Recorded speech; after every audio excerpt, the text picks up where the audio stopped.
Assalamualaikum warahmatullahi wabarakatuh.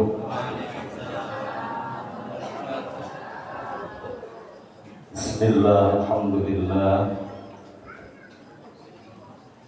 wassalatu wassalamu ala sayyidina wa habibina wa syafiina wa maulana Muhammadin bin Abdillah wa ala alihi wa ashabihi wa man tabi'a sunnatahu wa jama'ata min yawmina hadha ila yawmil ba'thi wal maqfad. Amma ba'du, faqad qala Allah ta'ala fi kitabihil karim wa huwa asdaqul qailin tabarukan bi dzikrih. A'udzu billahi minasy syaithanir rajim. Bismillahirrahmanirrahim. Wa in ta'adzana rabbukum la in syakartum la azidannakum wa la in kafartum inna 'adzabi lasyadid. Shadaqallahul 'azim. Hadratul mukarramin, para masyayikh, para alimul ulama, wabil khusus al-mukarram al-muhtaram Rais Syariah Majelis Wakil Cabang Nahdlatul Ulama Kecamatan Cilengsi, Bapak Kiai Haji Ruslan Abdul Ghani yang saya hormati, sekretaris atau salah satu sekretaris pengurus wilayah Nahdlatul Ulama, alhamdulillah, dari PWNU Jawa Barat, Kiai Haji Cep Hedi Syarifuddin MA, yang saya hormati Ketua Takbiriyah Anting Nahdlatul Ulama Desa Cibejo, atau Mas Kiai Arif Munandar, yang saya hormati Rais Syariah Anting Nahdlatul Ulama Desa Cibejo Kiai Wahidin beserta pengurus yang lainnya, yang saya hormati Ketua Ranting Limus Nunggal, alhamdulillah hadir beserta rombongan Bapak Dr. Eko, Ketua Ranting Pasir Angin Bapak Kiai Haji Asmuni beserta rombongan, yang saya hormati Ibu Kepala Desa atau yang mewakili, yang barusan kita dengarkan sambutannya yang luar biasa, ya. Support dukungannya, alhamdulillah Pak. Mudah-mudahan Cibejo menjadi desa yang berkah. Amin. Yang saya hormati dari pimpinan DKM Masjid Al-Hidayah, Bapak Ustadz Nur Hashim beserta pengurus DKM, yang saya hormati dari kepolisian, dan saya lihat dari kepolisian Polsek apa Babin Mas Polsek Cilengsi barangkali, alhamdulillah hadir. Ibu-ibu,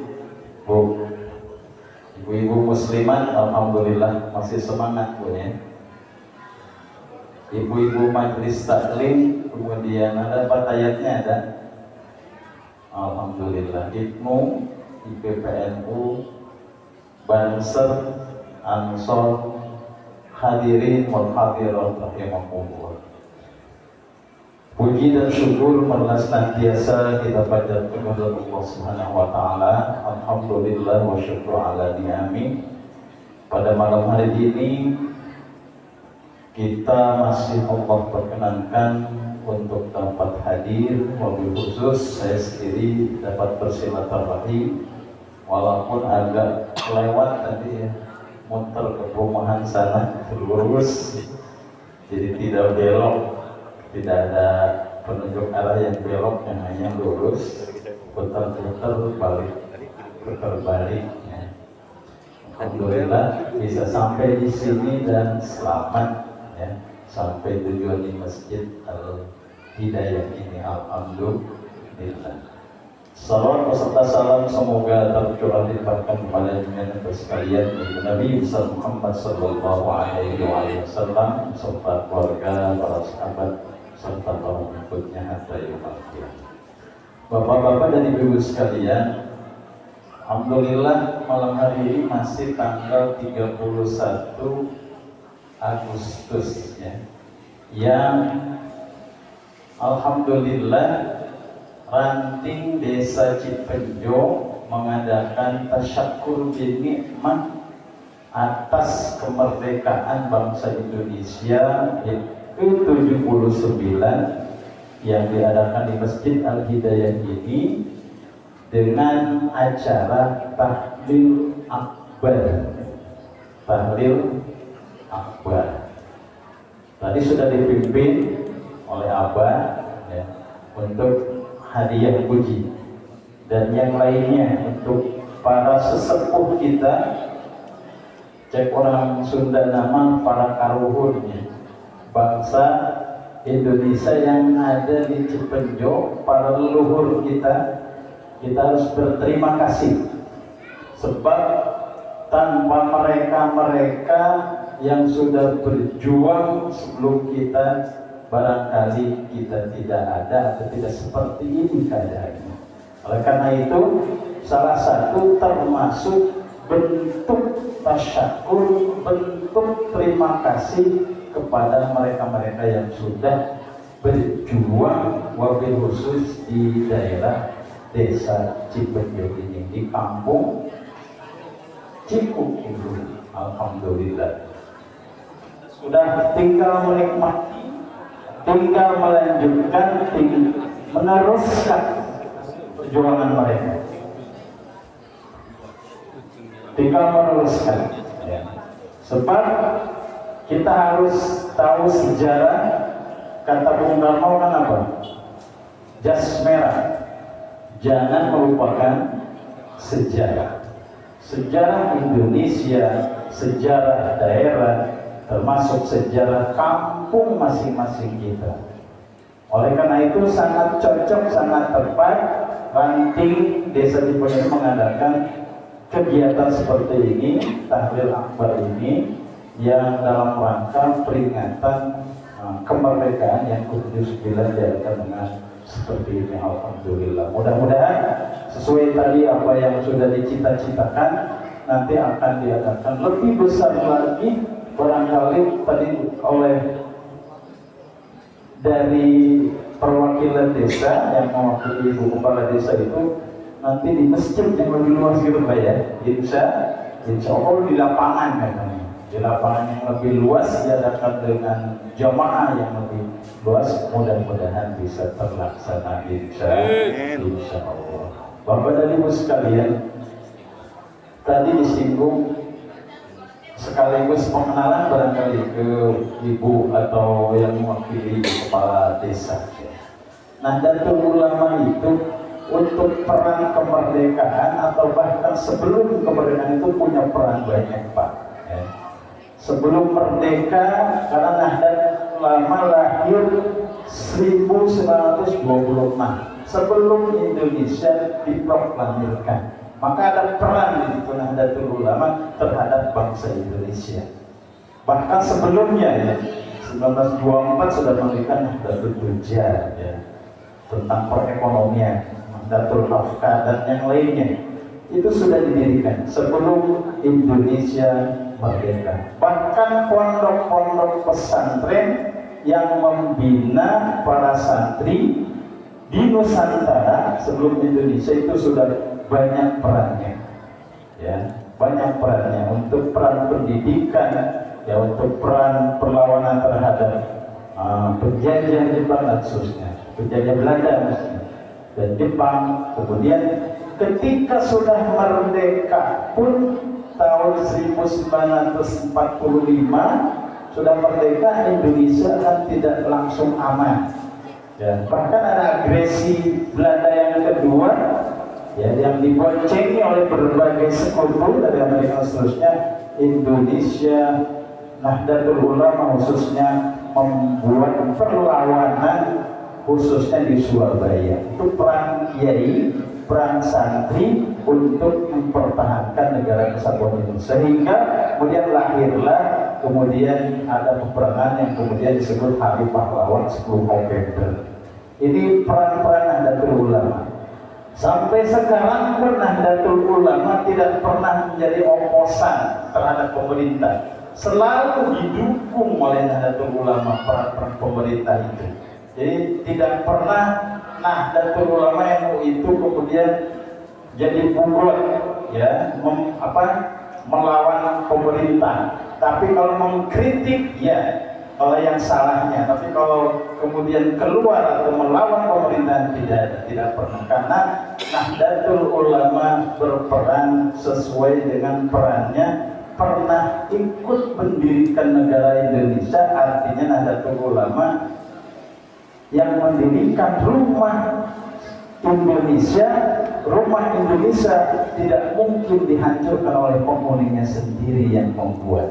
Ini peran-peran Nahdlatul Ulama yang harus diketahui.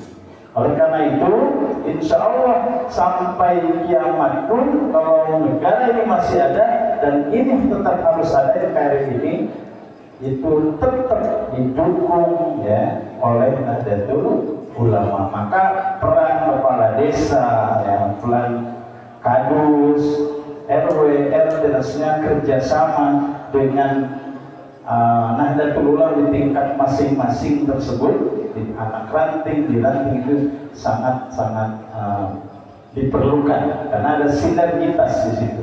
Ada kerjasama yang baik. Mudah-mudahan kerjasama di bidang apapun, khususnya tentang kebaikan, program-program Nahdlatul Ulama, mudah-mudahan terus disupport, didukung oleh para aparat di tingkat bawah, sekalipun tingkat RT, tingkat RW, tingkat kadus, tingkat kepala desa itu akan menjadi menimbulkan atau membuat menjadi sesuatu, ya, yang ada di kampungnya masing-masing. Ini yang mungkin yang perlu terus digelorakan. Jadi Nahdlatul Ulama punya peran-peran yang sangat luar biasa sampai sekarang pun untuk menjaga negara kesatuan Indonesia. Itu yang pertama. Yang kedua, barangkali ada beberapa mungkin yang belum paham tentang Nahdlatul Ulama. Nahdlatul Ulama itu adalah organisasi, ya, sebuah organisasi yang berpaham Ahlus Sunnah wal Jamaah. Bapak Ibu barangkali kan tahu, paham itu banyak.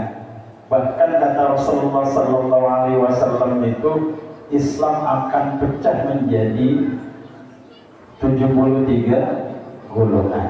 Yahudi 71 golongan, Nasrani menjadi 72 golongan. Tapi Islam kemudian pecah menjadi 73 golongan. Kata Rasul, golongan yang selamat itu, An-Najiyah itu adalah golongan Ahlus Sunnah wal Jamaah. Nah sekarang yang banyak juga yang mengaku Ahlus Sunnah wal Jamaah, banyak, ya. Padahal kegiatannya ada yang menyebut bahasa bercandanya Ahlus Sunnah wal Gagabah, kata apa?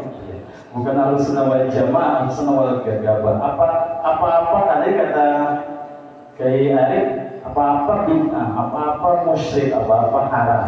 Itu artinya mengharamkan perilaku amaliyah seseorang muslim atau mengkafirkan, bisa berbalik menjadi kafir yang menyebut kafir itu. Oleh karena itu tuh Ahlus Sunnah wal Gagabah namanya. Ya, gagabah artinya apa? Sembarang memusyrik-musyrikkan orang, sembarang mengkafir-kafirkan orang, sembarang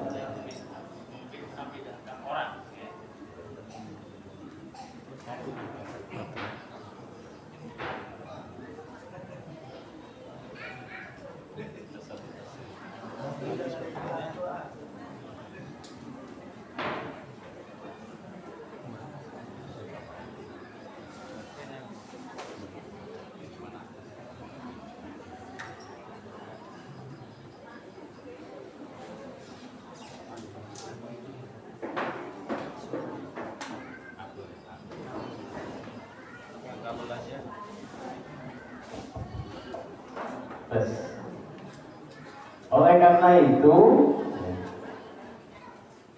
Ahlus Sunnah wal Jamaah kemudian ditambahkan untuk Nahdlatul Ulama ada kalimat An-Nahdiyah. Ahlus Sunnah wal Jamaah An-Nahdiyah.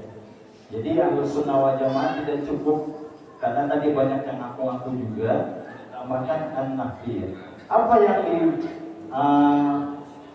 diajarkan pahamnya yaitu akidahnya kita mengikuti akidah Al-Asy'ari atau Al-Asy'ariyah, Hasan Al-Asy'ari, kemudian Abu Mansur Al-Maturidi. Kenapa mengikuti itu? Sebab akidah Ahlussunnah wal Jamaah mengikuti sunnah Rasulullah dan para sahabat.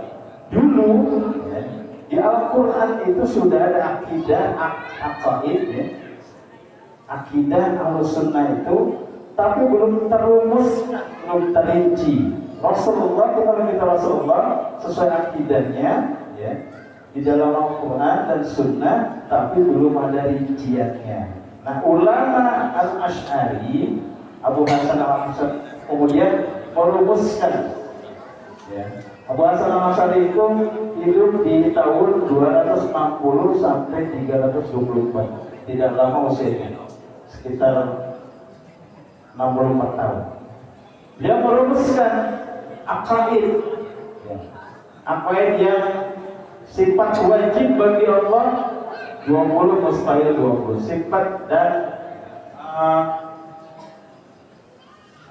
wajib bagi Allah 20, mustahil 20, menangnya 1 ya. Kemudian bagi Rasul sifat wajib 2, sifat wajib 4, mustahil 4, menangnya 1. Jadi jumlah semuanya berapa? 49 ditambah 41 ditambah 9 jadi 50. Itu yang dirumuskan oleh Abu Hasan Al-Asy'ari, kemudian dilanjutkan oleh murid beliau yaitu Abu Hasan Al-Maturidi dari sisi akidahnya. Maka putra-putri kita diajarkan itu. Nah, oleh mereka akidah itu dibid'ah-bid'ahkan. Saya pernah diskusi secara langsung dengan kelompok itu. Katanya akidah sesat yang itu, kata mereka. Kita disebut sesat, mau nggak Pak? Bu, anak kita aja akidah tadi yang sifat 50 sifat itu, tapi kata mereka itu ajaran sesat. Coba ini yang kemudian yang tadi kita sebut al-jadal. Nah, kemudian fikihnya kita menganut salah satu mazhab yang 4, Imam Hanafi, Imam Malik, Imam Syafi'i, Imam Ahmad bin Hanbal. Itu 4 mazhab yang sampai sekarang masih dianut di seantero dunia. Itu fikihnya. Kemudian dari sisi tasawufnya Imam Junaid dan Imam Al-Ghazali. Maka kalau mengaku Ahlus Sunnah wal Jamaah itu yang dipegangi. Kalau tidak itu yang dipegangi berarti ngaku-ngaku doang. Kenapa? Karena kata di dalam kitab Al-Ifham ya, syarahnya Ihya Ulumuddin itu disebutkan idza utliqa Ahlus Sunnah wal Jamaah fal muradu bihi al-Asy'ariyah wal Maturidiyah. Kalau menyebut-nyebut Ahlus Sunnah wal Jamaah itu maksudnya ya berpaham akidahnya Imam Asy'ari dan Al-Maturidi. Kalau tidak berpaham itu berarti bukan disebut Ahlus Sunnah wal Jamaah seperti yang sekarang sedang kita anut itu di kita, di dunia dan yang lain. Itu barangkali tentang Ahlus Sunnah wal Jamaah. Oleh karena itu mudah-mudahan aparat desa, aparat di tingkat paling bawah terusnya bisa bekerja sama untuk terus-menerus ya, mengajarkan paham Ahlus Sunnah wal Jamaah kepada putra-putri kita, bekerja sama dengan nanti anak-anak nanti masjid dan yang lainnya, majelis taklim kita ajarkan agar kita bangsa Indonesia itu insya Allah selamat sampai nanti di akhir. Insya Allah. Ini barangkali yang perlu saya ingatkan kembali, bukan mengajarkan tapi mengingatkan kembali untuk diri saya sendiri dan mungkin kepada jamaah sekalian. Mudah-mudahan ada manfaatnya. Kurang lebih mohon maaf, nanti untuk yang lebih luasnya barangkali nanti akan disampaikan oleh Abah ya selaku yang memberikan tausiah di akhir ini. Mudah-mudahan dari saya sekian saja. Allahul muwaffiq ila aqwamit thariq. Wassalamualaikum warahmatullahi wabarakatuh.